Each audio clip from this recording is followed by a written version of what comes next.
ನಮಸ್ಕಾರ ವೀಕ್ಷಕರೇ, ನನ್ನ ಮತ್ತೊಂದು ವಿಡಿಯೋಗೆ ನಿಮಗೆಲ್ಲ ಸ್ವಾಗತ. ಈ ವಿಡಿಯೋದಲ್ಲಿ ನಿಮ್ಮನ್ನು ಎಲ್ಲಿಗಪ್ಪ ಕರ್ಕೊಂಡು ಹೋಗ್ತಾ ಇದ್ದೀನಿ ಅಂದರೆ ತಿರುಪತಿ ಕರ್ಕೊಂಡು ಹೋಗ್ತಾ ಇದ್ದೀನಿ.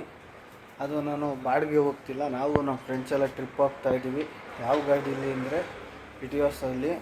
ನಾವೇನು ಆನ್ಲೈನ್ ಟಿಕೆಟ್ ಏನು ಬುಕ್ ಮಾಡಿಲ್ಲ, ಹಾಗೆ ಹೋಗ್ಬಿಟ್ಟು ಅಲ್ಲಿ ಟಿಕೆಟ್ ತೊಗೊತೀವಿ. ತಿರುಪತಿಲೇ ಟಿಕೆಟ್ ತಗೊಂಡು ದರ್ಶನ ಮಾಡೋಕ್ಕೆ ಹೋಗ್ತೀವಿ. ಅದು ಯಾವ ರೀತಿ ಅನ್ನೋದನ್ನ ಈ ವಿಡಿಯೋದಲ್ಲಿ ತಿಳಿಸ್ಕೊಡ್ತೀನಿ. ಬನ್ನಿ, ನಮ್ಮ ಫ್ರೆಂಡ್ ಬರಬೇಕು, ಒಬ್ಬರು ಕಾಯ್ತಾ ಇದ್ದೀನಿ. ಅವರು ಬಂದಿದ ತಕ್ಷಣ ಸೀದಾ ಹೋಗೋಣ ಬನ್ನಿ.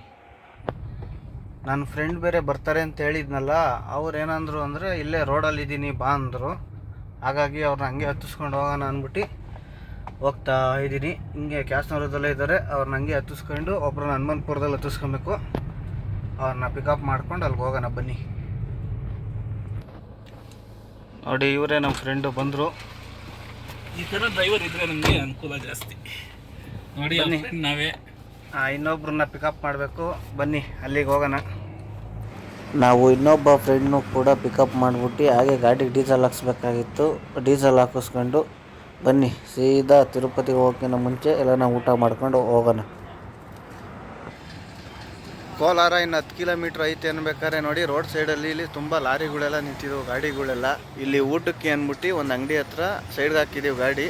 ಬನ್ನಿ ಏನಿದೆ ತಿಂಡಿ ಅಂದ್ಬಿಟ್ಟು ಹೋಗಿ ತಿನ್ನೋಣ. ನೋಡಿ, ಮೊದಲನೇದಾಗಿ ನಾನು ಪೂರಿ ತಗೊಂಡಿದ್ದೆ. ನಮ್ಮ ಫ್ರೆಂಡ್ಸ್ಗಳೆಲ್ಲ ರೈಸ್ ತಗೊಂಡು ರೈಸ್ ತಿಂತಿದ್ದಾರೆ. ನೋಡಿ, ನಮ್ಮ ಹುಡುಗ ನಮ್ಮ ಸಪೋರ್ಟಿಗೆ ಅಂದ್ಬಿಟ್ಟು ಪೂರಿ ತಿಂತವನೆ. ಬನ್ನಿ ಇಲ್ಲಿ ಊಟ ಮುಗಿಸ್ಕೊಂಡು ಸೀದಾ ತಿರುಪತಿಗೆ ಹೋಗೋಣ. ನೋಡಿ, ಈಗ ತಾನೇ ತಿರುಪತಿಲಿರೋ ವಿಷ್ಣು ನಿವಾಸಂ ಅನ್ನೋ ಜಾಗಕ್ಕೆ ಬಂದಿದ್ದೀನಿ. ನೋಡಿ, ಇಲ್ಲೇ ಟಿಕೆಟ್ ಕೊಡೋದು ನಮಗೆ, ಫ್ರೀ ಟಿಕೆಟು. ಒಳಗಡೆ ಹೋಗ್ಬಿಟ್ಟು ಬನ್ನಿ ಟಿಕೆಟ್ ತಗೊಳ್ಳೋಣ. ನೋಡಿ, ನಮ್ಮ ಫ್ರೆಂಡ್ಸ್ಗಳಿಗೆ ಯಾರಿಗೂ ಏನು ತೊಂದರೆ ಆಗ್ದಂಗೆ ತಿರುಪತಿ ಕರ್ಕೊಂಬಂದಿದ್ದೀನಿ. ನೋಡಿ, ಮುಂದೆ ಹೋಗ್ತಿರೋ ನಮ್ಮ ಸ್ನೇಹಿತರನ್ನ ತಿರುಪತಿ ತಿಮ್ಮಪ್ಪನ ಪಾದಕ್ಕೆ ಸೇರಿಸ್ತಲೇ ತಿರುಪತಿ ತಿಮ್ಮಪ್ಪನ ದರ್ಶನಕ್ಕೆ ಕರ್ಕೊಂಬಂದಿದ್ದೀನಿ. ಬನ್ನಿ ಹೋಗ್ಬಿಟ್ಟು ಟಿಕೆಟ್ ತಗೊಂಬರೋಣ. ನೋಡಿ, ಸರ್ವದರ್ಶನ ಟಿಕೆಟ್ ಕೌಂಟ್ರ್ ಅಂತ ಇದೆ. ಅದು ವಿಷ್ಣು ನಿವಾಸ ಪಕ್ಕದಲ್ಲೇ ಬಂದರೆ, ಕೇಜ್ ಒಳಗಡೆ ಬಂದರೆ ಸೀದಾ ಒಳಗಡೆಗೆ ಬಂದರೆ ನೋಡಿ ಈ ಥರ ಕೌಂಟ್ರುಗಳಿದ್ದಾವೆ. ಈ ಕೌಂಟ್ರಲ್ಲಿ ಟಿಕೆಟ್ ಸಿಗ್ತವೆ. ಟಿಕೆಟ್ ಸಿಕ್ಕಿದೆ ನಮಗೆ. 4 ಗಂಟೆಗೆ ದರ್ಶನ ಅಂತ ಹೇಳಿದ್ದಾರೆ. ಈಗ ಇನ್ನೇನು ಕೆಲಸ ಇಲ್ಲ, ಗಾಡಿ ಬಿಡೋದು ಮೋಸ್ಟ್ಲಿ ಬೆಳಗಿನ ಜಾವ 4 ಗಂಟೆ ಆಗ್ಬೋದು. ಅಲ್ಲಿ ಹೋಗ್ಬಿಟ್ಟು ಕಾಯ್ದುಬಿಟ್ಟು ಸೀದಾ ಗಾಡಿ ತಗೊಂಡು ಸೀದಾ ಬೆಟ್ಟ ಹತ್ಬಿಟ್ಟು ದರ್ಶನಕ್ಕೆ ಹೋಗೋಣ. ಬನ್ನಿ. ನಾವು ಅಲ್ಲಿಪಿರಿಗೆ 2 ಗಂಟೆಗೆ ಬಂದಿದ್ದ ಕಾರಣ ನಮ್ಮನ್ನ ಒಳಗಡೆಗೆ ಹೋಗಿಬಿಟ್ಟಿಲ್ಲ ಬೆಟ್ಟ ಹತ್ತಕ್ಕೆ. ಏನಕ್ಕೆ ಅಂದರೆ 3:30 ಮೇಲೆ ಬಿಡೋದು, ಓಪನ್ ಮಾಡೋದು. ಹಾಗಾಗಿ ನೋಡಿ, ಸುಮಾರು ಗಾಡಿಗಳು ಉದ್ದು ಕಲ್ಲಿಗನ ಕ್ಯೂ ನಿಂತಿದ್ದಾವೆ. ಇನ್ನೂ ಸುಮಾರು ಜನ ಬರ್ತಾಯಿದ್ದಾರೆ. ಬನ್ನಿ, ಅದನ್ನು ಬಿಟ್ಟಾಗ ಬೆಟ್ಟ ಹತ್ಬಿಟ್ಟು ಮೇಲೋಗಿ ದೇವ್ರ ದರ್ಶನ ಮಾಡೋಣ ಸ್ನಾನ ಮಾಡಿಕೊಂಡು. ಗೇಟಲ್ಲಿ ಈಗ ಫಸ್ಟ್ ಬಿಟ್ಟರು. ನಾವೀಗ ಬೇಗ ಹೋಗ್ಬಿಟ್ಟು ಅಲ್ಲಿ ಚೆಕಿಂಗ್ ಮಾಡಿಸ್ಕೊಬೇಕು. ಗಾಡಿನ ಮತ್ತು ಲಗೇಜ್ ಎಲ್ಲ ಚೆಕ್ ಮಾಡ್ತಾರೆ. ಚೆಕ್ ಮಾಡಿಬಿಟ್ಟು ಚೆಕ್ ಪೋಸ್ಟಿಂದ ಬೇಗ ಬಿಟ್ಟರು ಅಂದರೆ ನಾವು ಮೇಲೆ ಹೋಗೋಕ್ಕೆ ಈಸಿ ಆಗುತ್ತೆ ನಮಗೆ. ಎಂದಕ್ಕಪ್ಪ ಅಂದರೆ ಗಾಡಿಗಳು ಕಮ್ಮಿ ಇರ್ತಾವಲ್ಲ, ಹಾಗಾಗಿ ಬೇಗ ಹೋಗ್ಬೋದು ಅಂತ.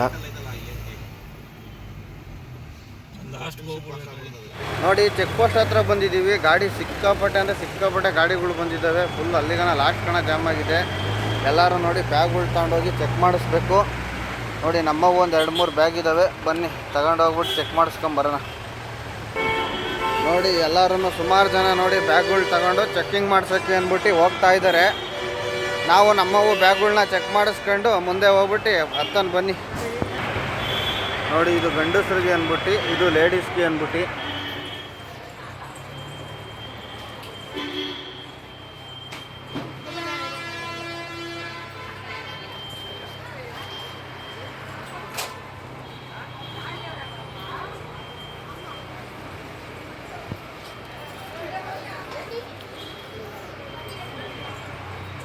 ನೋಡಿ, ಇಲ್ಲಿ ಬಂದಮೇಲೆ ಇಲ್ಲೆಲ್ಲ ನಾವು ಮುಂದೆ ನಿಂತ್ಕೊಂಡು ವೆಹಿಕಲ್ಗಳಿಗೆ ವೆಯ್ಟ್ ಮಾಡಬೇಕು. ಅವರು ಚೆಕ್ ಮಾಡಿಸ್ಕೊಂಡು ವೆಹಿಕಲ್ನೂ ಬರ್ತಾರೆ ಇಲ್ಲಿಗೆ. ಗೋವಿಂದ. ನಾವು ಬೆಳಗಿನ ಜಾವ ಬೇಗ ಬಂದಿದ್ದ ಕಾರಣ ನಾವೇನು ಮಾಡಿದ್ವಿ ಅಂದರೆ ಮಾಧವ ನಿಲಯನ ಅಥವಾ ಚಾಪೆನು ಮತ್ತು ಬೆಡ್ಶೀಟು ದುಡ್ಡಿಗೆ ಕೊಡ್ತಾರೆ. ಒಂದು ಚಾಪೆಗೆ ಬಂದು 50 ರೂಪಾಯಿ, ರೊಕ್ಕ ಬಂದು 30 ರೂಪಾಯಿ. ಅದನ್ನು ತಗೊಂಬಂದ್ಬಿಟ್ಟು ತಿರುಪತಿಲಿ ಎಲ್ಲಿ ಬೇಕೋ ಅಲ್ಲಿ ಮನಿಕೊಂತಾರೆ ಎಷ್ಟೊಂದು ಜನ. ನಾವು ಒಂದು ಮಂಟಪ ಇತ್ತು, ಅಲ್ಲಿ ಮಂಟಪದ ಹತ್ರ ಆರಾಮಾಗಿ ಮನಿಕೊಂಡಿದ್ವಿ. ಅದನ್ನು ಒಂದು ದಿವಸದಲ್ಲಿ ವಾಪಸ್ ಕೊಡಬೇಕು. ಅದಕ್ಕೇ ನಾನು ನನ್ನ ಫ್ರೆಂಡು ಎಲ್ಲ ಮಡ್ಚಿಬಿಟ್ಟು ಸೀದಾ ಅವ್ರಿಗೆ ಕೊಡೋಣ ಅಂದ್ಬಿಟ್ಟು ವಾಪಸ್ ಬಂದ್ವಿ. ಈಸ್ಕೊಬೇಕಾದ್ರೆ ಎಕ್ಸ್ಟ್ರಾ ದುಡ್ಡು ಇಸ್ಕೊಂಡಿರ್ತಾರೆ ಜಾಸ್ತಿ. ಕೊಡ್ಬೇಕಾದ್ರೆ ಅದೇನಿರುತ್ತೆ ಇಟ್ಕೊಂಡು ಮಿಕ್ಕಿದ್ದು ಕೊಡ್ತಾರೆ. ನಾವು ಎದ್ದಿದ ತಕ್ಷಣ ಫಸ್ಟ್ ಏನಪ್ಪ ಮಾಡಿದ್ವಿ ಅಂದರೆ ವರಹಸ್ವಾಮಿ ಪಾರ್ಕಿಂಗಿಗೆ ಹೋಗ್ಬಿಟ್ಟು ಗಾಡಿ ಪಾರ್ಕ್ ಮಾಡ್ಬಿಟ್ಟು ಸ್ನಾನ ಮಾಡೋಣ ಅಂದ್ಬಿಟ್ಟು ಪುಷ್ಕರಣಿ ಹತ್ರ ಹೋಗ್ತಾ ಇದ್ದೀವಿ. ಬನ್ನಿ ಹೋಗೋಣ. ನನ್ನ ಫ್ರೆಂಡು ಒಂದು ಸೋಪ್ ತಗೊಂಬನ್ನಿ ಅಂತ ಹೇಳಿದ್ರು. ಅದಕ್ಕೆ ಸೋಪ್ ತಗೊಂಬರೋಣ ಅಂತ ಅಂಗಡಿಗೆ ಹೋಗಿದ್ದೆ. 5 ರೂಪಾಯಿ ಸೋಪಿಗೆ 10 ರೂಪಾಯಿ ತಗೊಂಡ್ರು. ಇಲ್ಲಿ ಸೋಪು ಶಾಂಪುಗೆಲ್ಲ 1 ಡಬಲ್ ರೇಟ್ ತಗೊತಾರೆ. ಪುಷ್ಕರಣಿ ಕಲ್ಯಾಣಿಲಿ ಸ್ನಾನ ಮಾಡೋಕ್ಕಿಂತ ಮುಂಚೆ ಫಸ್ಟು ನೋಡಿ ಪಕ್ಕದಲ್ಲೇ ಶವರ್ ಇರುತ್ತೆ. ಆ ಶವರಲ್ಲಿ ನೀಟಾಗಿ ಸ್ನಾನ ಮಾಡಿಕೊಂಡು ಆಮೇಲೆ ಪುಷ್ಕರಣಿ ಕಲ್ಯಾಣಿಲಿ ಹೋಗ್ಬಿಟ್ಟು 3 ಸತಿ ಮುಳುಗಿ ಬರಬೇಕು. ಆಮೇಲಿಂದ ಮೈಕಲ್ಲಿ ಅನೌನ್ಸ್ಮೆಂಟ್ ಮಾಡ್ತಾ ಇರ್ತಾರೆ, ಶಾಂಪು ಸೋಪು ಹಾಕ್ಕೊಂಡು ಸ್ನಾನ ಮಾಡಬೇಡಿ ಅದ್ರೊಳಗಡೆ ಅಂತ. ಆಮೇಲಿಂದ ಆ ನೀರನ್ನಾಗೆ ಕುಡಿಬಾರ್ದು ಅಂತ ಕೂಡ ಅನೌನ್ಸ್ಮೆಂಟ್ ಮಾಡ್ತಾ ಇರ್ತಾರೆ. ಪುಷ್ಕರಣಿ ನದಿಯಲ್ಲಿ ಸ್ನಾನ ಎಲ್ಲ ಮುಗಿಸಿದ್ದಾಯಿತು. ಈಗ ವರಹಸ್ವಾಮಿ ದರ್ಶನ ಮಾಡೋಕ್ಕೆ ಅಂದ್ಬಿಟ್ಟು ನೋಡಿ ವರಹಸ್ವಾಮಿ ದರ್ಶನಕ್ಕೆ ಕ್ಯೂ ನಿಂತ್ಕೊಳಕ್ಕೆ ಬಂದಿದ್ದೀವಿ. ಏನಕ್ಕಪ್ಪ ಅಂದರೆ ತಿರುಪತಿ ತಿಮ್ಮಪ್ಪನ ದರ್ಶನ ಮಾಡೋಕ್ಕಿಂತ ಮುಂಚೆ ಫಸ್ಟು ವರಹಸ್ವಾಮಿ ದರ್ಶನ ಮಾಡಿ ಆಮೇಲೆ ತಿರುಪತಿ ತಿಮ್ಮಪ್ಪನ ದರ್ಶನ ಮಾಡಬೇಕು. ಏನಕ್ಕಪ್ಪ ಅಂದರೆ ಈ ಜಾಗನ ತಿರುಪತಿ ತಿಮ್ಮಪ್ಪನ ಕೊಟ್ಟಿರೋದೇ ವರಹಸ್ವಾಮಿ. ಹಾಗಾಗಿ ಫಸ್ಟು ಹೋಗಿ ವರಹಸ್ವಾಮಿ ದರ್ಶನ ಮಾಡಬೇಕು. ನೋಡಿ ಕ್ಯೂ ತುಂಬ ಇದೆ, ಆದರೂ ಬನ್ನಿ ಹೋಗಿ ದರ್ಶನ ಮಾಡೋಣ ಕ್ಯೂ ನಿಂತ್ಕೊಂಡು.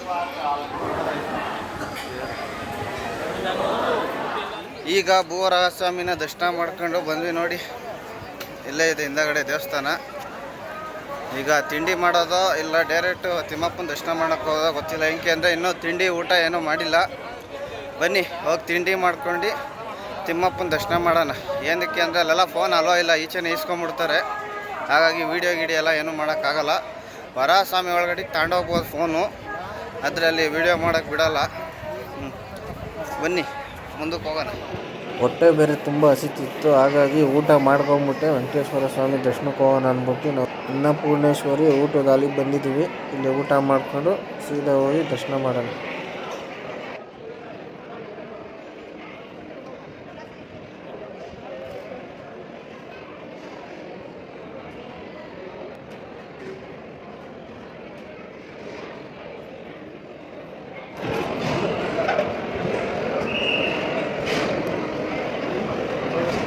ನೋಡಿ ತಿರುಪತಿಲಿ ಈ ಥರ ಕಿವಿ ಕ್ಲೀನ್ ಮಾಡ್ತಾರೆ.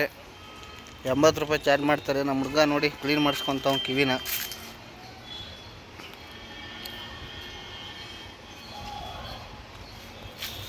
ಆಯ್ತಾ ಅಣ್ಣ ಕ್ಲೀನು? ನೋಡಿ ಏನೇನೋ ಐಟಮ್ಗಳು ಇಟ್ಕೊಂಡಿದ್ದಾರೆ. ಆಯುರ್ವೇದಿಕ್ ಏನೋ ಇರಬೇಕು ಇವು.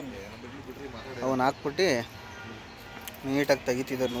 ನೋಡಿ ಈಗ ದರ್ಶನ ಮಾಡೋಕ್ಕೆ ಹೋಗ್ತಾ ಇದ್ದೀವಿ. ಫೋನ್ಗಿನೇನು ತಗೊಂಡೋಗ್ತಿಲ್ಲ, ಇಲ್ಲೇ ನೋಡಿ ಕಾರ್ ಒಳಗಡೆ ಇಟ್ಬಿಟ್ಟು ಹೋಗೋಣ ಅಂದ್ಬಿಟ್ಟು ಹೋಗಿ ದರ್ಶನ ಮಾಡ್ಕೊಂಬಂದು. ಇನ್ನೆಲ್ಲನ ಪ್ಲೇಸ್ಗಳಿದ್ರೆ ಬನ್ನಿ ನಿಮಗೆ ಸಿಗ್ತೀನಿ. ನಾವು ರಾತ್ರಿ ಟಿಕೆಟ್ ತಗೊಂಡಾಗ 2 ಗಂಟೆ ಆಗಿತ್ತು. ನಾವು ಇವತ್ತಿಂದು ಟಿಕೆಟ್ ಕೊಟ್ಟಿದ್ದಾರೆ ಅಂತ ಅಂದ್ಕೊಂಡಿದ್ವಿ, ಆದರೆ ಇವರು ಟಿಕೆಟ್ ಕೊಟ್ಟಿರೋದು ಇವತ್ತಿಂದಲ್ಲ, ನಾಳೆದು ಟಿಕೆಟ್ ಕೊಟ್ಟಿರೋದು. ಹಾಗಾಗಿ ದರ್ಶನಕ್ಕೆ ಬಿಡಲಿಲ್ಲ ನಮ್ಮನ್ನ. ಅದಕ್ಕೆ ನಾವು CRO ಆಫೀಸಲ್ಲಿ ರೂಮ್ಗಳು ಕೊಡ್ತಾರೆ, ರೂಮ್ ತಗೊಳ್ಳೋಣ ಅಂದ್ಬಿಟ್ಟು ಬಂದು ನೋಡಿ ನಮ್ಮ ಫ್ರೆಂಡು ಕ್ಯೂಯಲ್ಲಿ ನಿಂತಿದ್ರು. ರೂಮ್ಗಳು ಖಾಲಿ ಇರಲಿಲ್ಲ, ಹಾಗಾಗಿ ನಮಗೊಂದು ಸ್ಲಿಪ್ ಕೊಟ್ಬಿಟ್ಟು ರೂಮ್ ಖಾಲಿ ಆದಾಗ ಅಲರ್ಟ್ ಮಾಡ್ತೀವಿ ಅಂತ ಹೇಳ್ಬಿಟ್ಟು ಕಳಿಸಿದ್ರು. ನಾವು ಅಲ್ಲಿಗನ ಇನ್ನೇನು ಟೈಮ್ ವೇಸ್ಟ್ ಮಾಡೋಣ ಅಂದ್ಬಿಟ್ಟು ಅಲ್ಲಿಂದ ಸೀದಾ ನಾವು ಶ್ರೀವಾರಿ ಪಾದ ಹತ್ರ ಬಂದ್ವಿ. ಇದು ಶ್ರೀವಾರಿ ಪಾದ ಅಂದ್ರೆ ಏನಪ್ಪ ಅಂದರೆ ವೆಂಕಟೇಶ್ವರ ಸ್ವಾಮಿ ಭೂಮಿಗೆ ಇಳಿದ್ರಲ್ಲ, ಅದು ಫಸ್ಟ್ ಇಲ್ಲೇ ಇಟ್ಟಿರೋದು ಹೆಜ್ಜೆ ಅಂತ. ಹಾಗಾಗಿ ಇದನ್ನ ಶ್ರೀವಾರಿ ಪಾದ ಅಂತ ಕರೀತಾರೆ. ನೋಡಿ ಹಾಗೆ ದಾರಿಲಿ ಹೋಗ್ಬೇಕಾದ್ರೆ ಒಂದು ಮರದ ಹತ್ರ ಒಂದು ಅಳಿಲ್ ಕಾಣಿಸ್ತು. ಇದು ತುಂಬ ಅಪರೂಪದ ನಳಿಲು. ನಮ್ಮ ಅಳಿಲ್ ಥರ ಸಣ್ಣಗಿಲ್ಲ, ಸ್ವಲ್ಪ ದಪ್ಪ ಇದೆ. ನೋಡಿ ಎಷ್ಟು ದಪ್ಪ ಇದೆ ಅಂತ. ಆಮೇಲೆ ಇದ್ರ ಕಲರು ಅಷ್ಟೇ, ಕೆಂದು ಕಲರು ಮತ್ತು ವೈಟ್ ಕಲರ್ ಇದೆ ಸ್ವಲ್ಪ. ನೋಡಿ ಎಷ್ಟು ಚೆನ್ನಾಗಿದೆ ಅಂತ.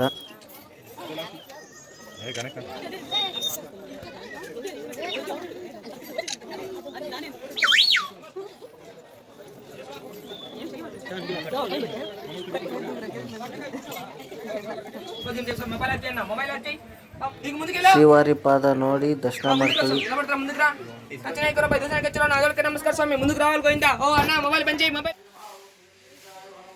ಇದು ಬಂದ್ಬಿಟ್ಟು ಅಭಯ ಆಂಜನೇಯ ಸ್ವಾಮಿ ಅಂದ್ಬಿಟ್ಟು ಬೆಟ್ಟದ ಮೇಲೇನೆ ಇದೆ. ನಾವು ಶ್ರೀವಾರಿ ಪಾದ ನೋಡ್ಕೊಂಡು ಬರ್ತಿದ್ದಂಗೆ ಲೆಫ್ಟಲ್ಲಿಗೆ ಹೋದರೆ ಒಂದು ಸ್ವಲ್ಪ ಮುಂದಕ್ಕೆ 1 ಕಿಲೋಮೀಟ್ರ್ ಸಿಗುತ್ತೆ. ಬನ್ನಿ ನಿಮಗೆ ದೇವ್ರು ತೋರಿಸ್ತೀನಿ.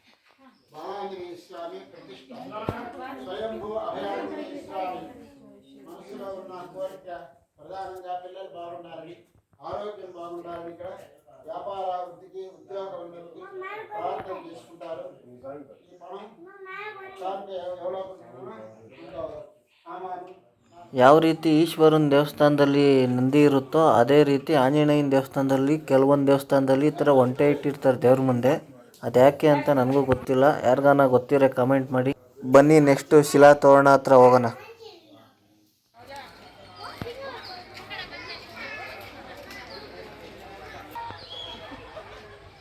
ಈ ಜಾಗದ ಹೆಸರು ಬಂದ್ಬಿಟ್ಟು ಶಿಲಾತೋರಣಂ ಅಂತ. ಇಲ್ಲಿಂದ ಕೂಡ ವೈಕುಂಠಕ್ಕೆ ಹೋಗ್ಬೋದು ಅಂತ ಹೇಳ್ತಾರೆ. ಬನ್ನಿ, ಇವನ್ನೆಲ್ಲ ನೋಡಿದ್ದಾಯ್ತು. ಈಗ ಸೀದಾ ಕೆಳಗಡೆ ಹೋಗ್ಬಿಟ್ಟು ದೇವಸ್ಥಾನ ಹತ್ರ ಹೋಗಿ ದರ್ಶನಕ್ಕೆ ನಿಂತ್ಕೊಳ್ಳೋಣ ಬನ್ನಿ.